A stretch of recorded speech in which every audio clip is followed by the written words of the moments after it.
Merci les gens, j'ai fait un service. Juste message nanga les gens manqué.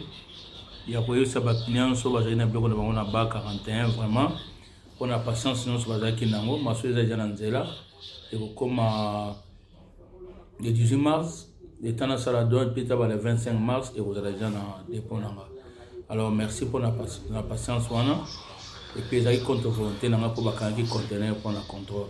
De l'eau na aussi na binonde ya wana il doit la qui nango ya wana pour na ba client ba 41. On a bas 42 conteneurs dans l'Anzela. Comme le 28 mars, on a 4 bas 42. Le 28 mars, conteneurs dans la Japon. Merci pour Namboka Belgique, la confiance de vos Pesanga. Toujours j'ai dépôt à côté à stand. Bâtiment sur à côté à stand, ça sert à arriver à sous na Bruxelles, côté na Matongue pour votre chef de Ronabino. Celui qui a bengi sur fait service, ça repère ça va coordonner à côté on a. Et puis babis simple, vous êtes vous avez Ronabino. Donc message vraiment na zaki na ngopana bana Belgique ya wana. Et bamboka on se tikali bobuka nenge fait service à sala musana et il y a 5 ans pour faire confiance na bas 43 auto chargé de 20 et puis na sala ga musana nenge boye bilinga. Merci à lui fait service.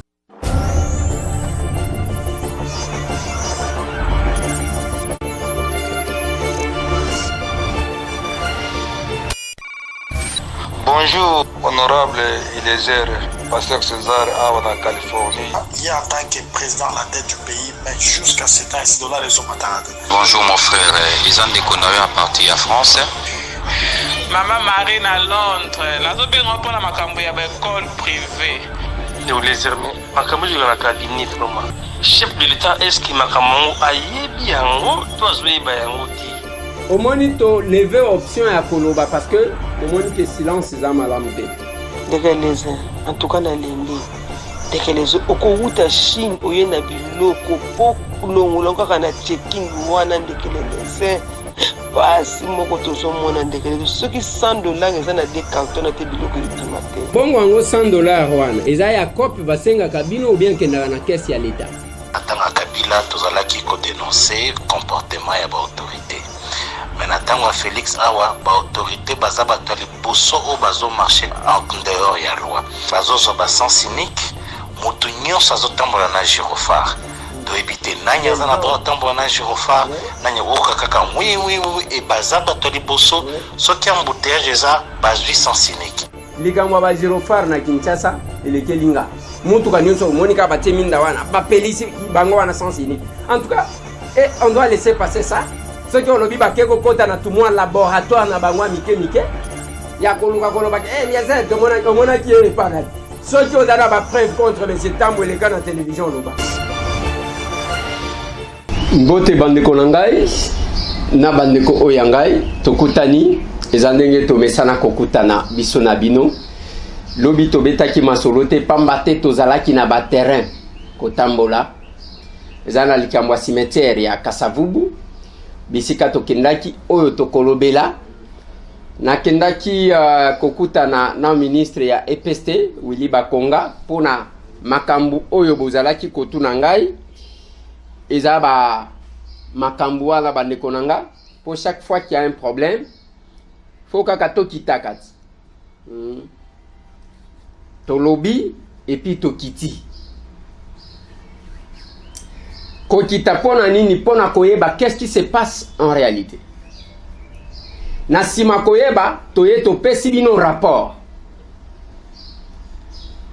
et loko kosalaka bandeko nanga mais c'est tango ye moko te muto ako changer mboka pona makambo changer il faut une complémentarité o ba bengi complicité ya biso na bino ngana sali o ngana koki yo pe obakisi ya yo yango moni to sali tranche oyo masolo na député na kati ya masolo wana bino bozoloba biso pe tozoloba oyo toyeba kite tokoyeba o pe bino boyeba kite bokoyeba toza na monopole ya connaissance te toza pe na monopole ya information te mais tolobaka que nous sommes parmi les personnes les mieux informées. Pambate bandeko nanga depuis un certain temps ototika ki moi vide tomona kindenge zalaki kokende nde tolobimo tozonga yango na koloba na bato papa maman soki oza na posa ya ce qui est sensationnel te ok place mosusu mais soki oza na posa ya ce qui est sérieux vous vous abonnez sur Ndeko Eliezer Tokokoma bisika biso topeselaka ba information cadre na biso ya kopesa l'information pour ceux qui sont sur les réseaux sociaux bao baza na YouTube compte YouTube na biso za Ndeko Eliezer Tokokoma o s'abonner kaka okobanda kozwa ba notification ya ba message chaque fois que tu tiens eloko ozwi yango mais na minute oyo bandeko nanga nalingi tobeta nanu mwa lisolo soki oza na Kinshasa oza na posa ya kolanda toza na chaîne de télévision na biso babengi yango Tokomi Wapi télévision logo nango yango Tokomi Wapi télévision okozwa ba makambo oyo tozo estimer que c'est le sérieux parce que masapo maboke te iso toza kuna te oyo toyebaka tolobaka wana na yebi oyo na yebi te nalobaka oyo nga na yebi te. Ça ne coûte rien à une personne de reconnaître que oyo na yebi oyo nga na yebi te. Nazopesa bino rapport avant ya kozonga mwa lisolo muke na dossier assassin parce que ça revient toujours. Cimetière ya Kasavubu bandeko na ngai babenga kibiso balobi cimetière ya Kasavubu ekei bakobeta batol pona batonga toyebi eloko bazotonga te nalobi oke nabengi ba collègue nanga ba député nalobi te tokende totala qu'est-ce qui se passe sur terrain nakati wana eza pe na collègue na biso Charlotte Masiala basi babenga kie Mama Charlotte honorable Charlotte azanani azali première suppléante ya Martin Fayoul muto remplaça ye na parlement yewan totiti yepe babenga kie déjà akitaki akia sololi menga na kita déjà esika wana banda kala ndeto kitina dynamique na biso tozaki na ba Jean-Marie Lukulasi qui est président de notre dynamique tozaki na ba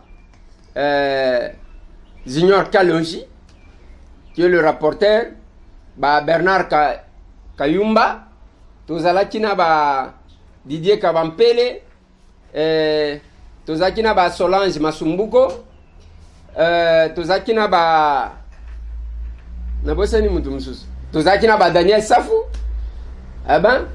ndeto kitaki na équipe wana pona kokende kotala qu'est-ce qui se passe tangu tokomi bandeko nanga tokuti ba policier tokuti ba mama o bazosala bilanga balakisi biso document eza ya commandant de la ville Silvano Kasongo alobi a sécuriser batu bakolo société Safricom nde bakolo esika wana tolobi ok la police basali kaka musala na bango mais likolo la police atekaka mabele te la police musala na ye yango wana te mais batindaka ye soki mobulu elingi ebima pour ke ba sécuriser batu tokende komona Molendo Sakombi ministre ya affaires foncières Molendo Sakombi azalaki pe député lokola biso mais ya kenda na gouvernement na compte ya UNC Molendo Sakombi tozalaki na ye candidat na Lukunga nde oyo bazwaka mwa problème na Mike Mukibai master na ye parce que nga na ebela Molendo na nzela Mike Mukibai mais na kati wana bandeko nanga toke tokuti Molendo Sakombi alobi ngai tangu na yaki bayebisaki nga ke cimetière wana Bruno Chibala akabela yango société moko ya ba chinois et société Sino Hydro ndenge ba yebisaki biso akabela bango pona nini parce que ba chinois wana baloba ke biso nde totonga nzela ya kobanda Kinshasa ti Kikwit. Il faut to signaler que nzela ngo wana ese bukana déjà lokola l'état futa biso te yo compenser au futa biso bande konanga metangu toko tala makambu ba chinois wana balobi nzela wana ezalaki na valeur ya 35 ou 36 millions de dollars américains pour nzela wana mais espace oya Kasavubu selon ba expert o basala ba étude valeur nango s'il fallait vendre ezalaki na valeur ya 10 millions de dollars. Est-ce que c'est parce que chinois andimaki que ça la perte il y a plus de 20 millions donc 25 millions de dollars ou bien cop moko kaka nde kotaki Bruno Chibala alekisa dossier wana na conseil de ministre balobi bakabeli Sino Hydro bakabeli nani espace one bande konanga na fongola na parenthèse biloko ebele na Kinshasa awa soki otali na Pongabi terrain oyo babe tozaka kobenga ya maya oyo ezalaka na Pongabi babetango batol bakoma wana Sino Hydro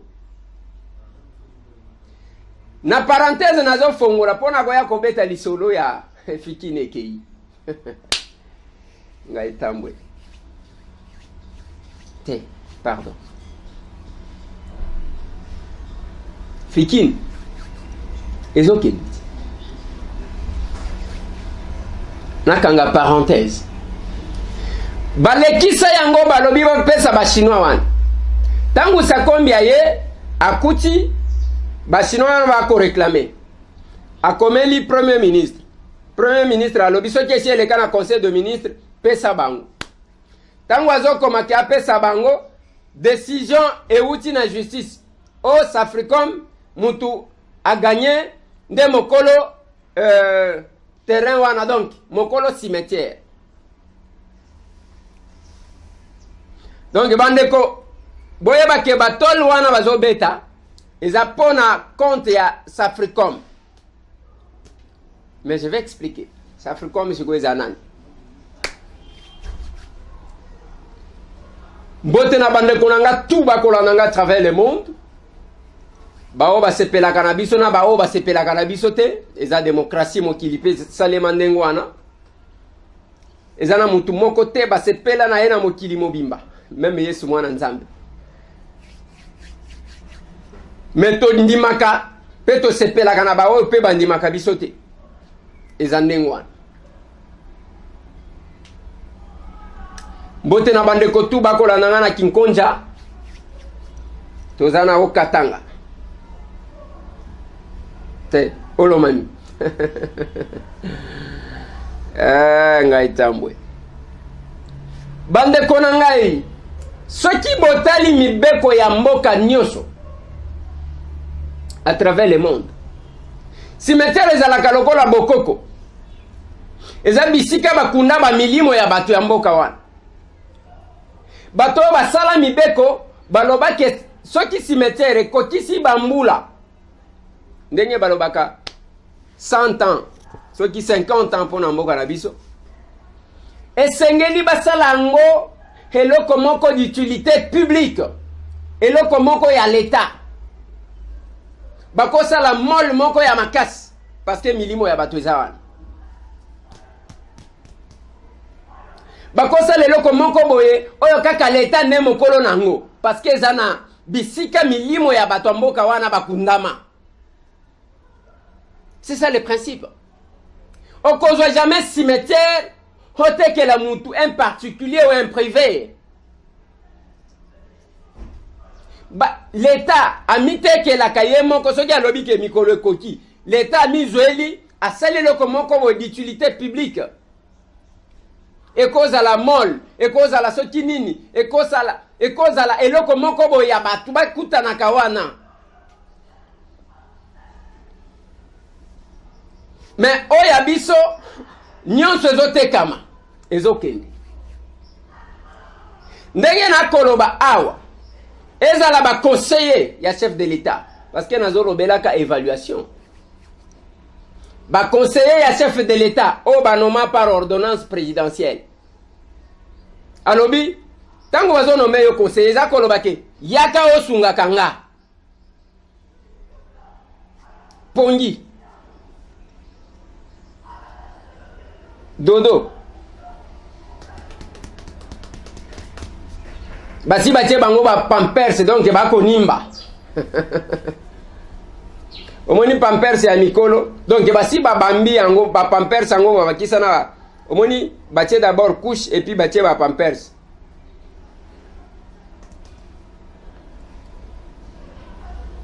Mais cimetière à Kasavubu sous Kabila balingaki bateka babetaka batol place 1. Kabila aleka lobake pona cimetière tingai na kolongwa place 1 ekoteka mate bakenda balongola batol 1. Ngai tambwe na kenda komena enquête na cadastre baloba terrain wana etikala jamais kozala loti ba politicien de bazo kendaka na makambo na bango na bakop na bango bazo mekaka. Quelque temps après tentative mususu yeko salema bayeko bimisa banfumu wana batie bango bazo pesa bango bazala na kote na bango na sima na bango ba tracteur ekenda ebuka place 1. Ebuka place 1. Tangu Chibala basali ba makamu na bango na ba chinois bayeko bimisa $160,000 balobi ba pesa ba mama oyo ba sala kabilanga place wana pour que basala makelele te.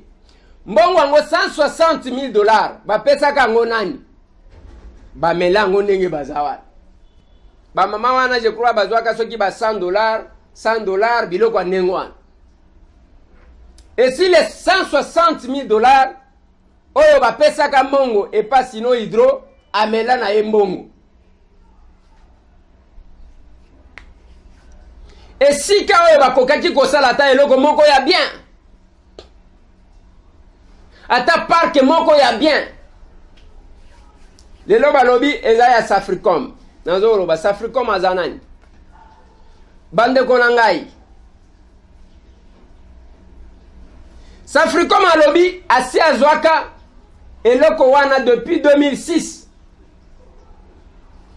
C'est l'information biso tozu 2006 ndembula ya liboso ya élection oya ba Jean-Pierre Bemba ba Joseph Kabila ba Zarias Ruberwa wana touti oyo élection oyo esilisa ki makambo ya 1+4 1+4 oyo ezalaki Kabila chef de l'État plus 4 vice-présidents Ruberwa Zarias Bemba Gombo Jean-Pierre Zaidi Ngoma na Abdoulaye Yerodia Ndombasi bazaki ndengwa oyo ngana ebisaka bino ke na mbula ngo wana bayaya wana bayiba katikati ya budget donc bakabolango ngai tambwe bakamboyo pardon siko Safricom alobi azwa deja cimetière wana na mbula wana bisika million ya bakoko na biso eza bisika ba ndeko na biso bakundama ale batekeli yango mutu Safricom ango eza ya nani eza ya Hassan eza nani eza oyo batekela marché central bandeko na ngabo yo ka niveau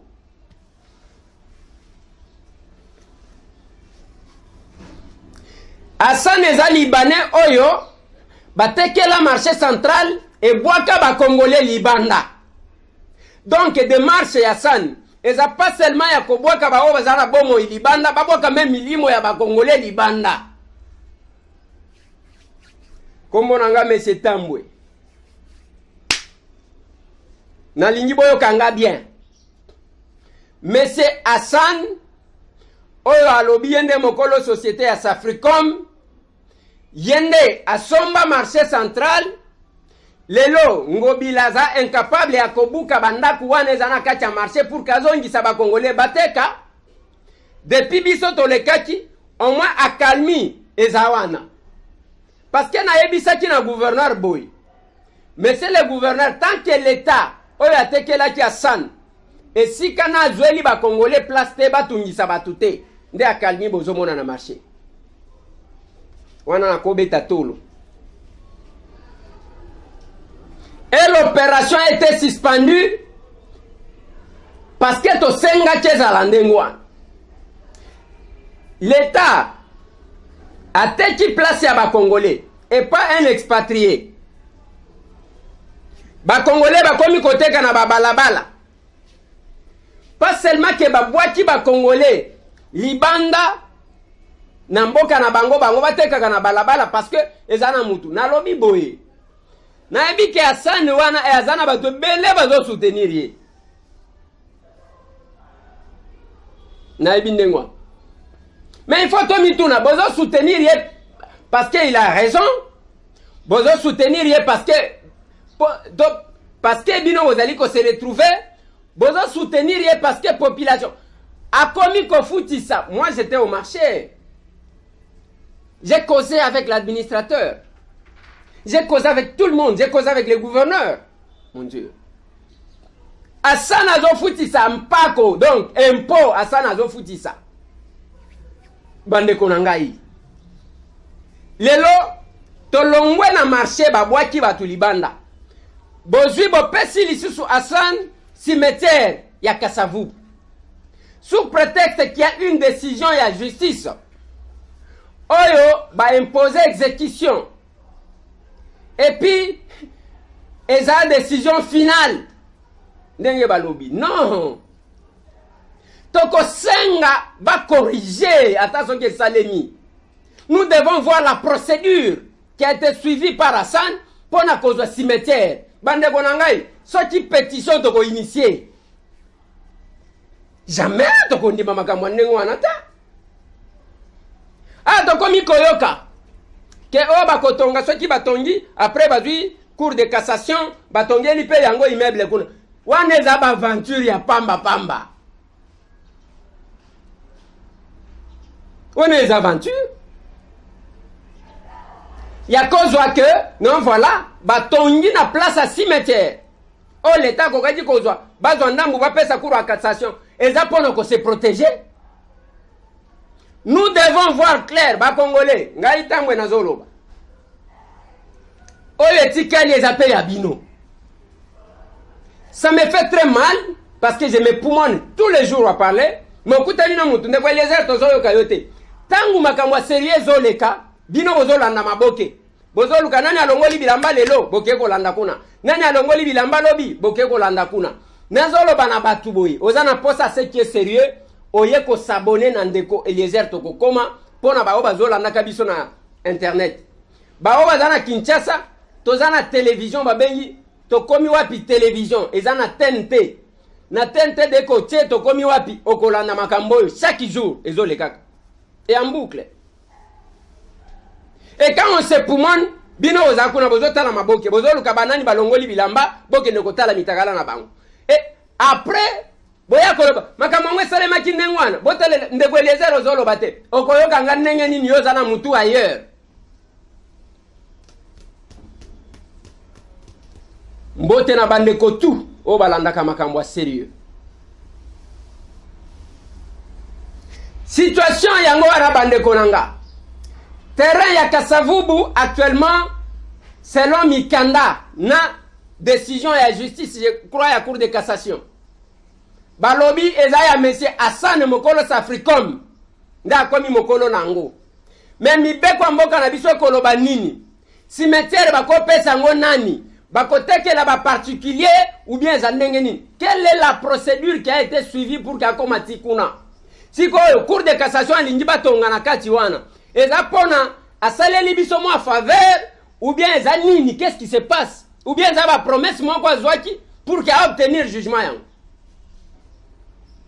tokolo bateya On n'est même pas autorisé de parler. On ne commente pas les décisions de la justice. Mais attendez, papa. Au-dessus, il y a des institutions. Il y a le peuple qui est là. Et j'en fais partie. Au-dessus, il y a des institutions. Au moins, comme même le niveau, il y a chef de l'État. L'icolo nango est un peuple. Et le peuple, le peuple, le peuple, tranche, député pour que tout solo laka. Ce n'est pas possible. Marcher, na maboko asani. Bozwa cimetière, maboko asani. Bande konangai, bande konanga. Bande konanga ba congolais. Est-ce que nous sommes conscients de ce que nous faisons? Yo pe congolais moko. Oko kende na mboka mupaya, obandi ko sala makambo yo batikio. Tozana état ou bien tozana sous-état. Mais ce qui me fait mal, ba makambo wana banda de pikal. Mais tant on a zomona ke elinye banda ko se réaliser sous Félix Antoine Tshisekedi Tshilombo. Cabinet na ye dodo. Parce que pendant nyonso le koma na mato ya chef de l'État. Chef de l'État wanande benye magistrat suprême. Ndako benga bato a cour de cassation. Boya, expliquez-moi cette histoire.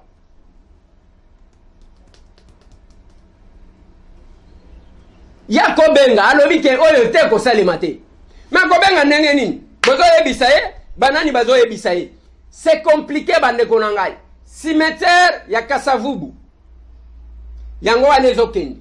Bato ango basalaki yango debi nango ezalaki sous Kabila. Mais Kabila aloba ke tina kolongo bakotia bato awate akei. On veut maintenant concrétiser ça sous Félix. Quelle sera la conséquence? Sur le plan politique. Sur le plan de l'opinion publique. Et kozalande et kosalanga passe. C'est la même chose bande konanga. Sous Kabila, bazui avenue 24. Balobi photo ye sango munene pour que bamouteillage ici là. Soki okei oleki molar obandi ko kendozo kende wenza selembao komona ke balongola ka batu pembeni ya balabala bafuta ka même batu mbongo.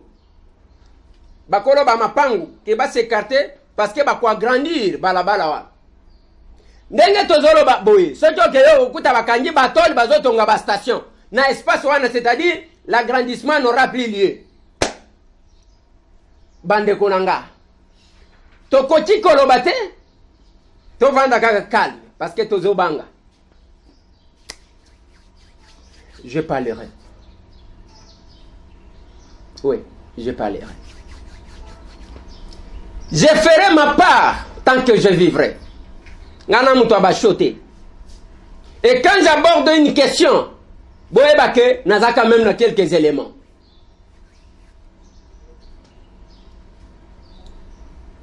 Na minute oyo nakoya ko aborder question ya Fikini. Et tous ces plans là se concrétisent. Ba bêtise basalaka batika kango en veilleuse. Elingi et se cristalliser sous Félix. Et qu'est-ce que nous allons dire aux gens? Qu'est-ce qu'on va faire? Et qu'on ça les mandengeni. Ba makambo ebele tikala en veilleuse ezali ko s'accomplir ndengwa. Ba abus yabat bande konanga. Je vais vous dire un truc. Le rapport que j'ai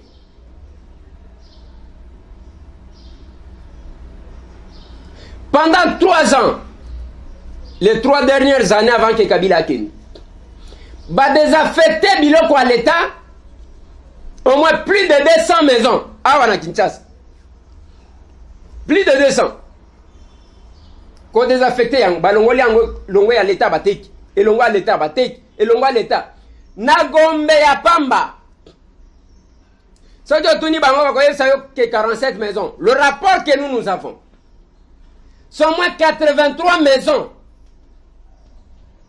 Il y a l'État, bah désaffecté, et bah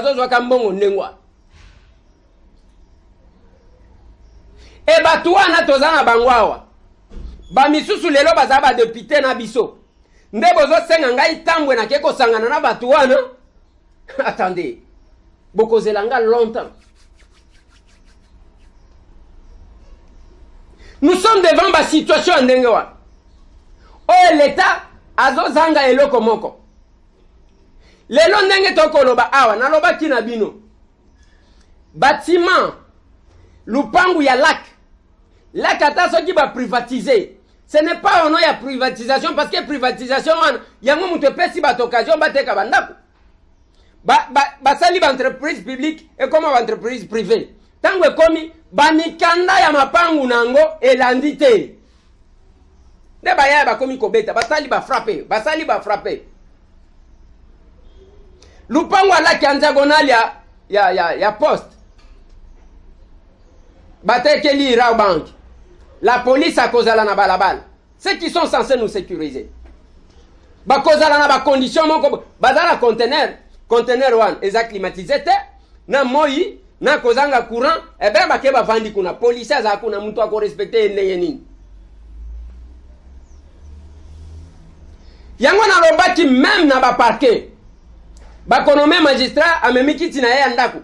Amemika mwa mesa na ye aya michelie moko. Akena wenze asomi kama ventilateur na ye ya $10 e bandiko pese mupepe mukolo akolongo alongoli yango batu babandiko belela. Il a tout pris. C'est comme si akutaki eloko wana. Même pas dotation ya vélo. Na ba oto zo linga ke balite contre la corruption. Mais bozo tia bango na conditioni. Bande konangai. Cimetière à Kasavubu. Désormais comme ya Safricom. Safricom ya Monsieur Hassan. Monsieur Hassan, oyo atonga na marché central. Et comment ya ye. Pas seulement que babwaki ba Congolais libanda likolo Hassan, mais babwaki pe milimo. Ya ba Congolais oyo bakufa balandi bango, bakabeli yango Hassan. Mutu akozanga koloba ndenge nini ke nazana bakonzi na bino na justice na bino na poche te. Mutema pasi. Biso tokokita kaka. Ndenge tokitaki wana. Biso wana na cimetière wana. Ngai wana na EPST. Chaque fois qu'il y a un problème. Biso wana na Molendo Sakombi. Ministre des Affaires foncières. Et zapona toyeba qu'est-ce qui se passe. Mais chacun sera responsable. Il y a oyazo sala pona mboka na ye. Les loti lobby. Ata yete, ata banana ye. C'est compliqué. Tangu nazolo bela Kasai ke Kasai ekufi. Ba Kasai ba palanga donc baza dispersé partout. Souvent avec la complicité. Ya bana mboka wan. Naloba na bino pona ko liquider miba.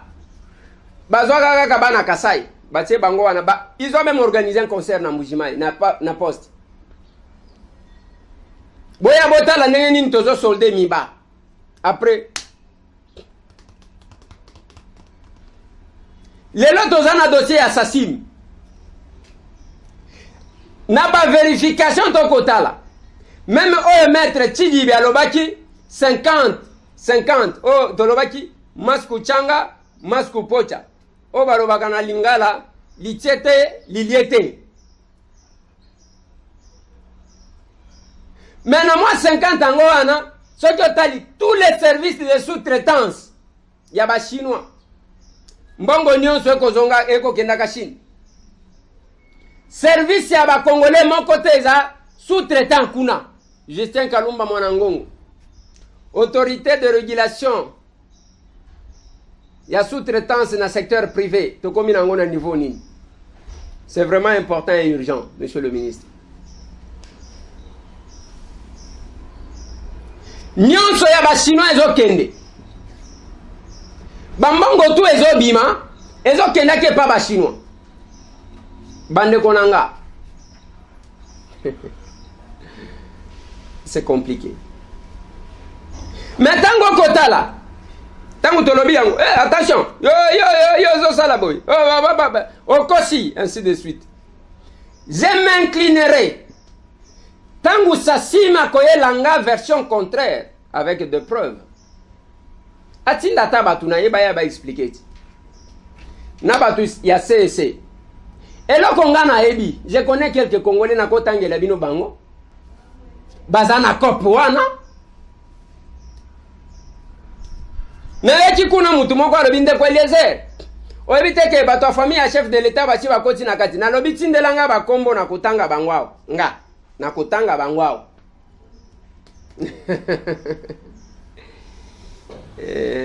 ngai tambwe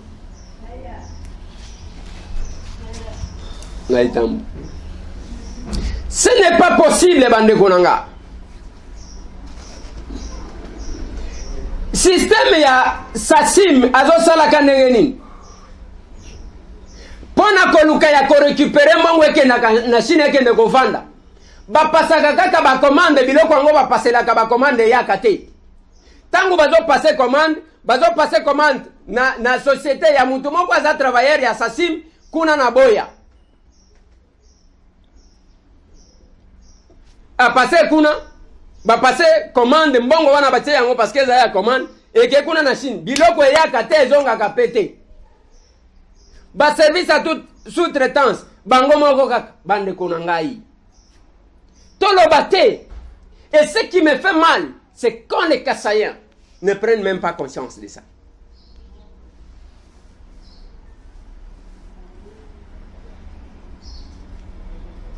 Ba société oyo nyonso ya sous-traitance ezali ko travailler na bango okomona bango moko kaka ba chinois yo kongolango ozo défendre bango yo kongolango ozala kati ya COP ozana capacité à cause bandeko na yo combien.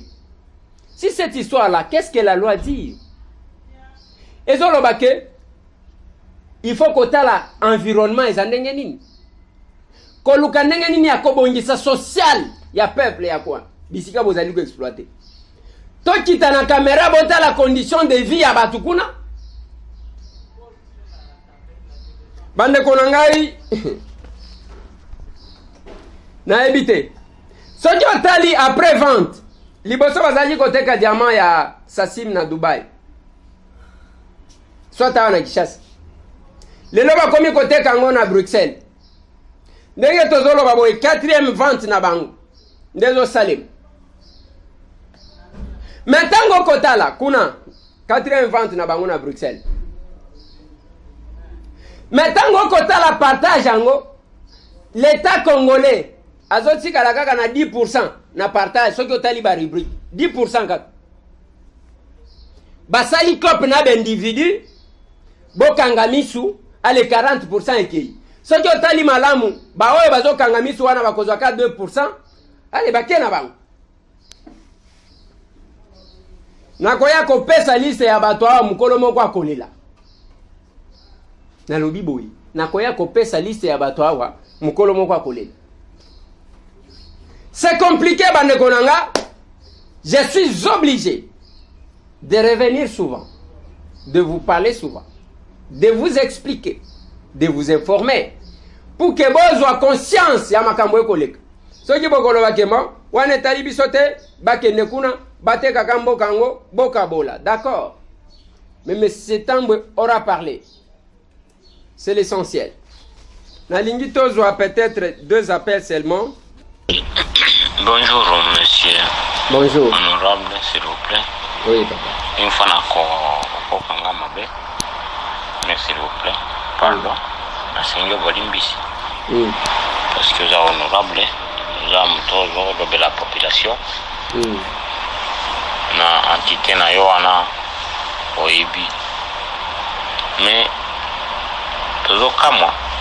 Toujours tinda ba voicemail.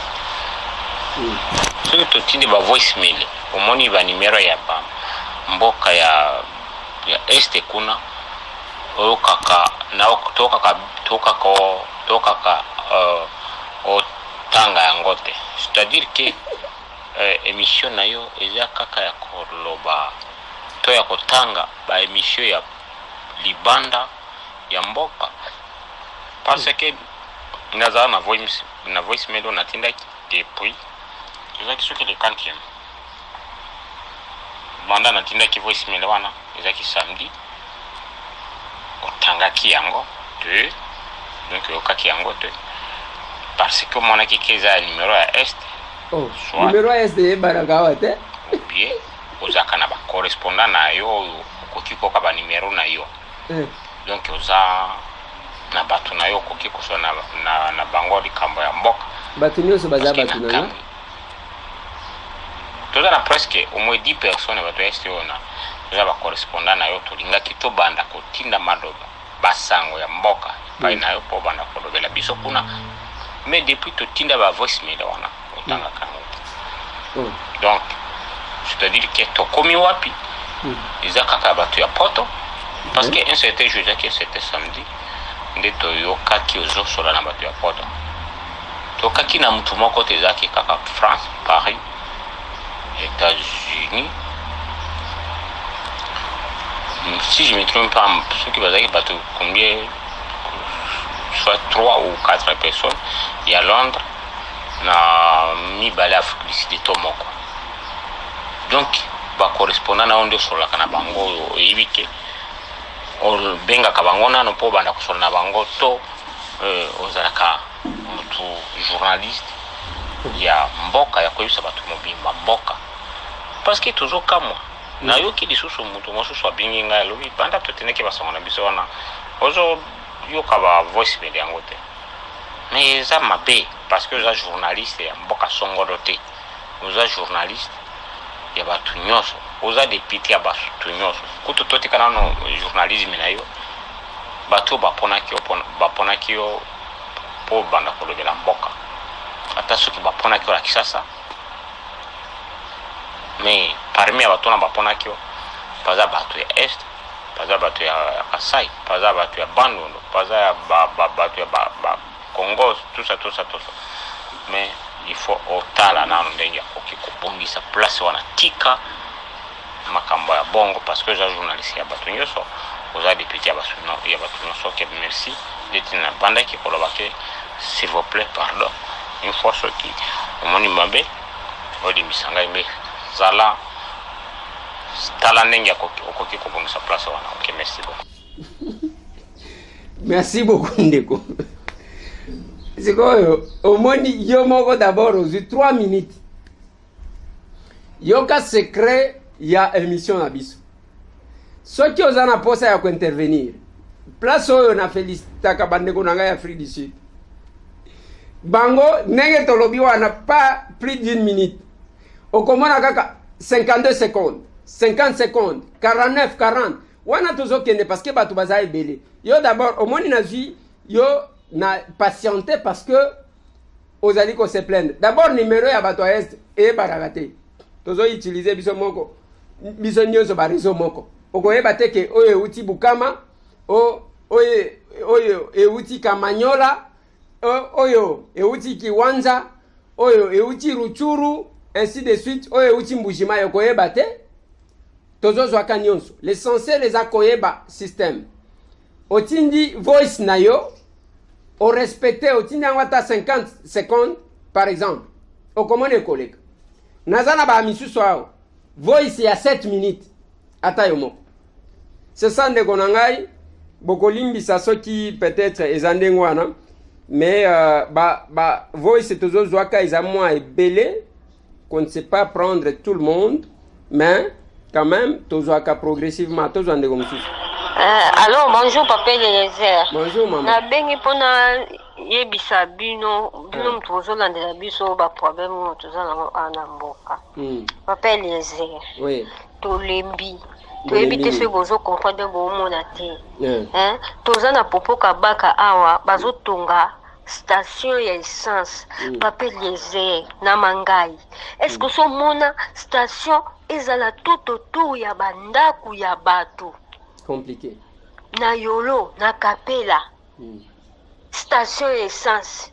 Kapela Kimwenza, Kapela Université.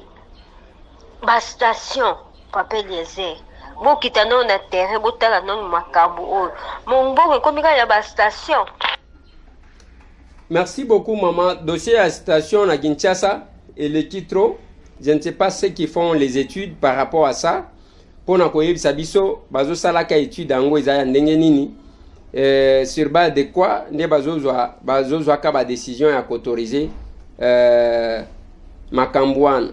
Bonsoir honorable biso awa na Kimbwala vraiment mawatro. Est-ce que gouverneur Ngobila ayebaka ke batu bazali côté oyo te na Don Bosco so de mouton oyo ya pompage soki basali nzela kimbwala Don Bosco bakosala eloko te yonde otikali kaka molobeli ya bana Congo soki yote passe. Merci beaucoup ndeko nanga tozali kobunda pona yango message misusu. Bonsoir ndeko Eliezer, je suis monsieur Magloire depuis le quartier Pigeon honorable bolobela biso likambu ya nzela basali la biso avenue Drève de Selembao ebi matina avenue du 24 novembre par l'avenue Betoko et Kotiko des enclavés pe quartier na biso ezali pe peu près 1,5 km lobela biso honorable mai kutu ezalaka te na quartier na biso na ki Mbanguiste entre José Makila P24. C'est compliqué ndeko nangai to komeka kaka ko forcer to zande ko mususu. Bonsoir honorable, bonsoir. Bonsoir. Umela.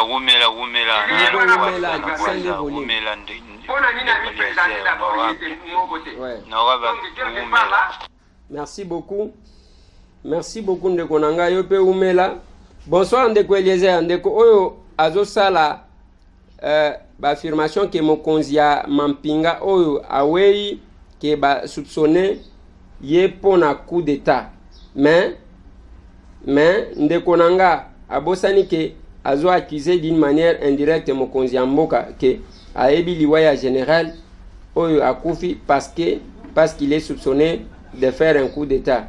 Doute kozala lisusu te pondeko afungoli polele ke général a bomami nde merci. Bon makambu soki eza na justice bazwaka mwa réserve ya makambu toze la justice bapesa biso. On ne veut pas entrer dans l'affirmation. Bonsoir honorable CVP, essayez un peu de vérifier ce qui se passe dans les écoles privées d'Engaliema par rapport à l'étatisation. Une école de proximité sous contrôle des agents de CECOPE qui demandent aux pauvres enseignants non mécanisés et non budgétisés pour leur engagement. Merci.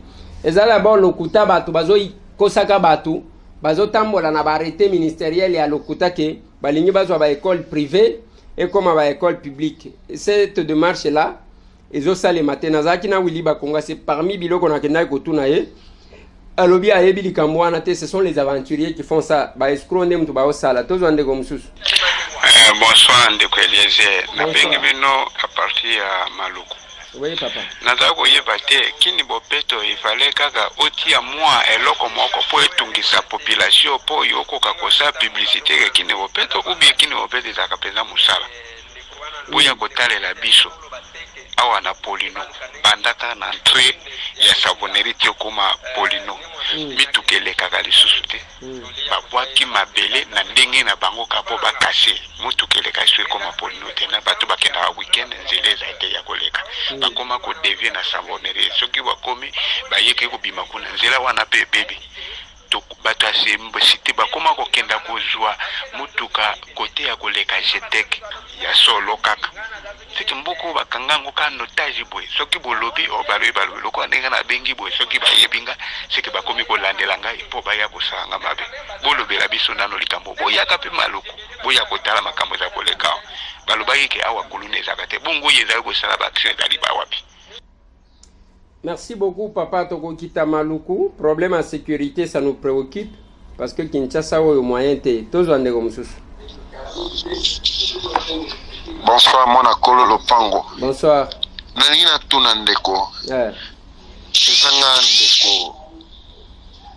Trinity naza Paris, naza diaspora, naza Paris. Nalina tuna est-ce que province nanga ya Tchapa président de la République Félix Antoine Tshisekedi Tshilombo atiki yango kufa kaka bongo. Merci beaucoup papa nangai. Province ya Tchapa eza province pe nanga. Nasi na kenda mbala kuna ba réalité za ebele mais il faut to bunda ke ba o bazwa ba province ba bima ba leader ya ba province ke bazo sala yango eloko moko te to pembeniser bango pour que une nouvelle génération ba kota sinon mawatro to zande comme sous. mbote ndeko Eliezer nga Olivier ndeko Eliezer botanga ba vidéo na ba audio na ngai te pardon pour l'exango na lelo Olivier na yoki bino bosolo ba concernant ya société wana soki sasi mezana na Kasai kuna ebimisaka ba minéraux tomona na tangu ya Moïse Katumbi tanzaki gouverneur il avait pris les histoires en marche et puis tout le monde qui katanga podira ki mbongo prendre les histoires en marche que non yemo quand qui était sur le terrain de sanctionner bateau sikoyo ya Félix Tshisekedi au Bic Rouge au ceux qui nini dissolution nyonso la ezoloba mamezo sala mate papa ce que tozo comprendre que ye Félix ayukaka alandaka taba nani ba émission na yote ayuka kolela ya peuple vraiment ou bien ye pe azaka na kolango ya ba champagne. Merci beaucoup ndeko nangai. D'abord olobi Moïse azalaki gouverneur non maweza dune sepe akosala musala wana comme ça pesi chef de l'état rapport ya malamu par rapport ya eloko angwana ekozala malamu ndeko nanga bokolimbisa pona ba message nyonso tokoti kozwa ngote ezaka boye ya mbalasi matozaki te mais ya lelo quand même tozwa ndeko msusu. Bonsoir ndeko Eliezer. Bonsoir. Ezali Elvis depuis Afrique du Sud. Oui. Na Jobo. Susna ngi zaka ngina loba. Pour un problème ya bateau bazo c'est complain fort pour un problème ya dollar ezomata qui noté bon ezomata dollar ezomata. Mais biso ba congolais to linkomi la fort. To linkomi la fort pour un problème ko ya miki. Total rappel sur économie ya mboka ya monde entier. Qui no ezali wapi na niveau nini. Voire même en Afrique du Sud awa. Tozolia dollar déjà na 160. Donc surtout $1 ils allaient na valeur déjà il y a 160 rentes. Mais pourquoi kakaba congolais ndi balinga komile la fort ndeko les vraiment sala makaso l'exlanga audio oyo pepe sapé ba conseil à par rapport à ça. Merci beaucoup ndeko nanga. Heureusement que yo moko olobi komile la Ezak aussi likamute, il faut savoir agir pour son pays. Même à Kamunyo so tozolo banabatu. Tozolo bango pambate. Mutu akoya koloba un jour te ke ndeko Eliezer oyebaka olobaka te nazoloba. Mais ceux qui batu bakosali loko moko te batu bakoma ba observateur. Et souvent les malheurs ya ba congolais ya bango moko. Tozwa ndeko mususu. Bonjour ndeko Eliezer. Bonjour. Nazaki na mutu na moko. Ouais. Likambo ya avion wana oyo esalaki soki crash soki abataki yango soki nini depuis gouvernement elobaki epesa biso résultat ya enquête depuis tozozela est-ce que d'après yo enquête soki résultat ya avion wana nani tozwi yango te enquête nyonso ya makambo 100 jours nyonso tokozwa résultat. Quel est la bisolane likambo avion wana depuis avion wana papa? Oui papa. Et avion wana na éviter soki tokozwa ka résultat. Oui bien loko babenga ka système ya benda mulai balemba. Eza yango mais makambo 100 jours tokozwa na biso résultat parce que eza na batu bakangama. Lokola batu bakangama tokozwa ka résultat. Ata ndenge nini tokozwa résultat. Tozwa ndeko mususu. Bonjour, bonsoir ndeko Eliezer. Oui, bonsoir. Moi la Kolo Pongo. Oui, bonsoir. Nalandi ba émission mikolo nyonso na ndaka ba émission. Oui. Nazali kaka na mwa likambo mokie suggestion mwa mokie ko sala pa na yo par rapport ya pasteur Gili ndengo lobaki pona ye. Oui. Et ko sala esengo mingi ya ko inviter pasteur Gili ko mekape ko sala na émission oyeba le pourquoi alobaki pona makambo etali mende ayebisa biso pe le pourquoi azali ko insister pona makambo ya ko changer ba ministre ya communication na lingi pe la basusi makambo etali cabinet ya président biso tozali se ko c'est solution ya malamu ewite pa président ti lelo toza kozela ameka ko changer ameka koyoka pe kolela ya peuple. Merci. Ok, merci beaucoup. Makambu ya pasteur Gili, eza que mutu na mutu azwe mettre son point de vue. nakotinda peut-être bajan nanga bafofana bakende kotuna ye mituna wana mais quand même un combattant ya ba Trump ya ba vrai combattant te ata soki azoloba ayebi place nini akosuka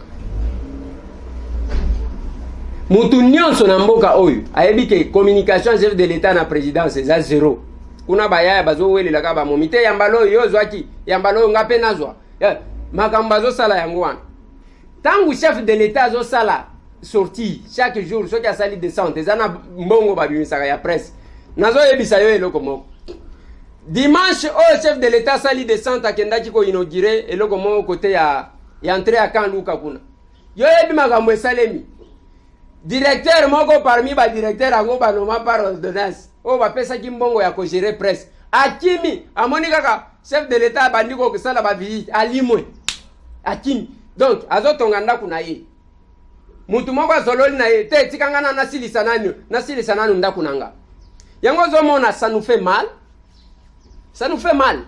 mutu nyonso ayebi ke communication ya chef de l'état ezomarche malamu te lelo ekomi mpe ya gouvernement ezomarche ndenge ezali komarche wana. Ce ne sont pas les compétences qui manquent. Le ministre d'État, Jolino Makelele, le ministre de la Communication et Médias, son directeur de cabinet est à Koudoura. C'est un professionnel, c'est un vieux loup. Alors, ceux qui ont marché, soit ils ont la volonté de marcher.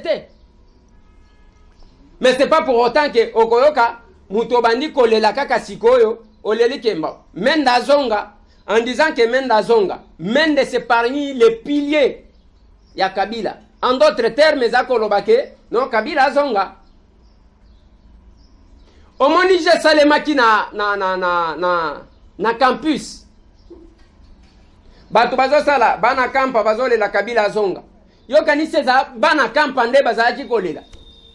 Nous savons comment ça se fait. C'est quelque chose qui a été travaillé dans un laboratoire. Mais Batoa FCC quelque part, il faut bayoka kasoni ya koloba. Tala, nazotie la binoma vidéo.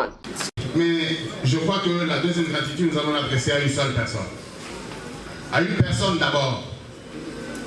Cette personne est venue ici, dans notre pays. Elle est venue comme un agneau. Elle est venue de l'inconnu, dans son humilité et sa simplicité. Elle est venue alors qu'on ne lui donnait pas 3 mois. Elle est restée avec nous. Elle nous a conduites. Elle nous a dirigés d'un main de maître. 18 ans durant. Il nous a conduits et il a fait beaucoup de notabilité dans notre pays. Ici aujourd'hui, dans les circonstances de ce jour, dans les circonstances sociopolitiques d'aujourd'hui, où il y a beaucoup de malentendus, beaucoup de suspicions, beaucoup de craintes et beaucoup de peurs, nous avons vu défiler ici, ambassadeur, pour vous consoler, les amis, les combattants du FCC, du PPRD, on les a vu venir du FCC, on en a vu défiler ici, même j'en ai vu de la Mouka, de Ensemble, j'en ai vu aussi du Cash. Ils sont tous venus ici, quelle que soit la situation sociopolitique que nous rencontrons à ce jour, ils sont venus pour vous consoler. Je voudrais donc que ces gens-là puissent ici trouver l'expression de toute la gratitude, essentiellement à l'égard, je vais citer le président honoraire Joseph Kabila, qui nous a assistés.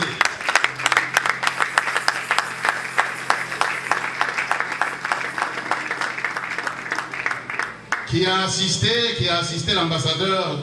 Et aussi, il faut reconnaître que s'il y a des notabilités qui sont venues vous assister dans des moments de conjoncture économique d'aujourd'hui qui sont difficiles, nous savons tous que la situation est difficile. Nous avons vu effectivement des assistances financières venir, des enveloppes de différentes dimensions sont venues. Et si ces enveloppes sont venues de la part des notables, qui aujourd'hui ont pu avoir un petit rien à donner, c'est encore une fois grâce au même Joseph Kabila en réalité qui a créé cette classe depuis toute une génération, je dirais, et qui a pu avoir le peu à pouvoir vous offrir. Mais ces frères et ces sœurs qui sont venus vous offrir aussi, c'est dans un élan de compassion qu'ils se sont dépassés. Ils se sont dépassés. Ils se sont dépassés parce que ce n'est pas parce qu'ils n'avaient pas de problème qu'ils sont venus vous assister financièrement. Par le temps qui court, tout le monde a des problèmes financiers, mais ils se sont dépassés dans un élan de compassion pour venir vous assister, ambassadeur, dans ces moments difficiles. Nous disons donc merci et grand merci à tous ceux qui ont pu permettre à ce que l'événement de ce jour ait lieu dans la forme que nous voyons aujourd'hui. Wana ezana matanga ya mwana ambassadeur Mugalu. Bazolo bake nyonso bavanja mutu asala bango ezala Kabila. Même tout mwa mbongo yo bazo sangisa tozo ya ko assister bazo ango grâce à Kabila. Na matanga. Na matanga. Oyo kananu degré. Qui a assisté l'ambassadeur. Et aussi il faut reconnaître que s'il y a des notabilités qui sont venues vous assister dans des moments de conjoncture économique d'aujourd'hui qui sont difficiles. Nous savons tous que la situation est difficile. Nous avons vu effectivement des assistances financières venir. Des enveloppes de différentes dimensions sont venues. Et si ces enveloppes sont venues de la part des notables, qui aujourd'hui ont pu avoir un petit rien à donner, c'est encore une fois grâce au même Joseph Kabila en réalité, qui a créé cette classe depuis toute une génération, je dirais, et qui a pu avoir le peu à pouvoir vous offrir.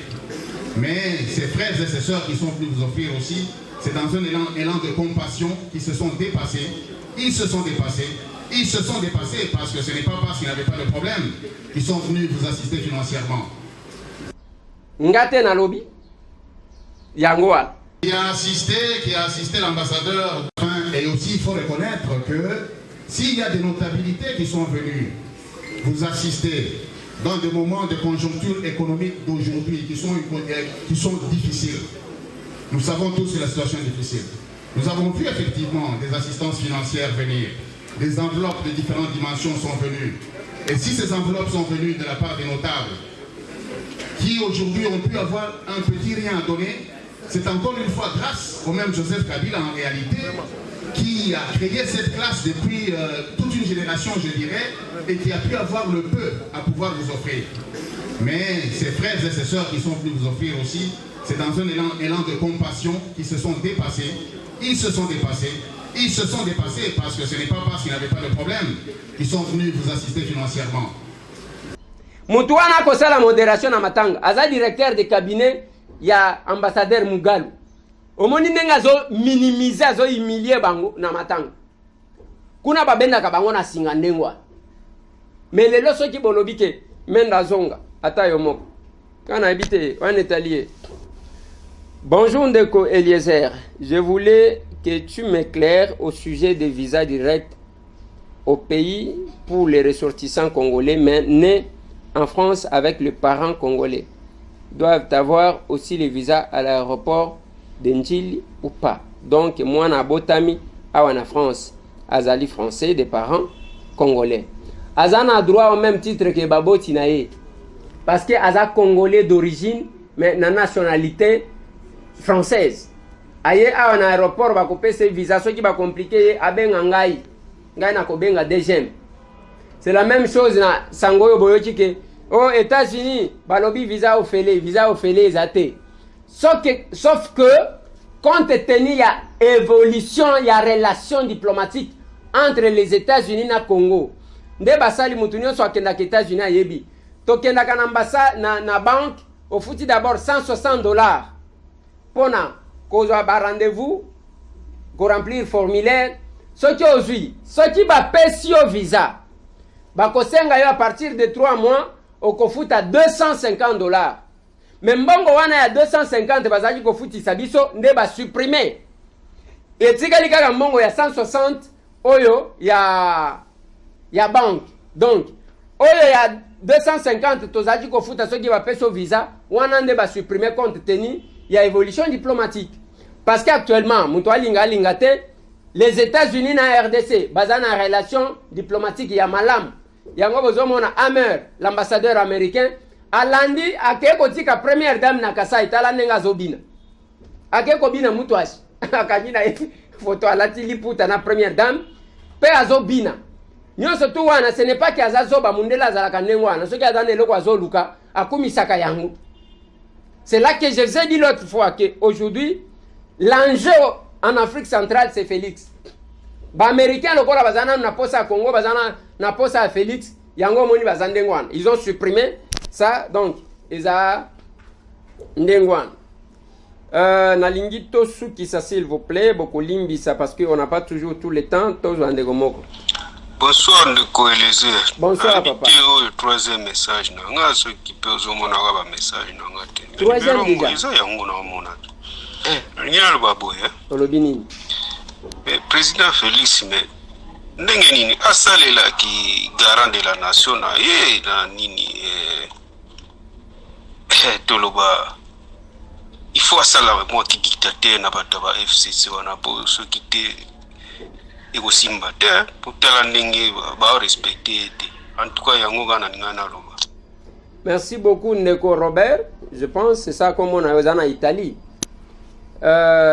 Nous sommes sala o isa cadre d'échange to sali ake biso na bino to solo la kana chef de l'état sans audience parce que ceux qui ont côté ba kuna ko luka audience o ko lala moyen ba ya mayo pesate donc to ju canal mususu ya biso ko beta masolo kaka awa ata soki ye moko akolanda te ata mwana na ya kolanda tozwa oyo.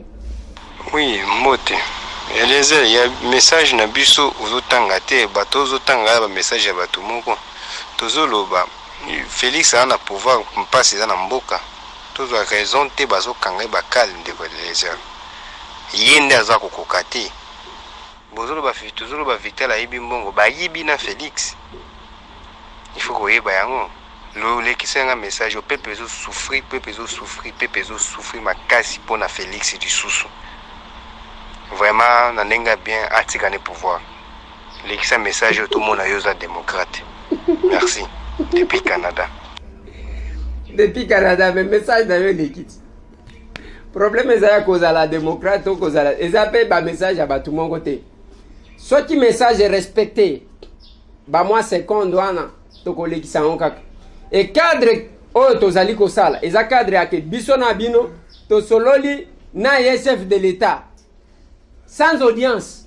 C'est ça la facilité parce que ceux qui ont que na lingina kutana na ba message awa ata soki alandi te mwasi na ya kolanda ata soki mwasi na ya kolanda te mwana na ya kolanda suka ekokomela ye kaka eza cadre d'échange masolo na député bande konanga na zo sukisa awa bolimbisa pona ba oyo bazwi mususu te. Merci na John Connexion.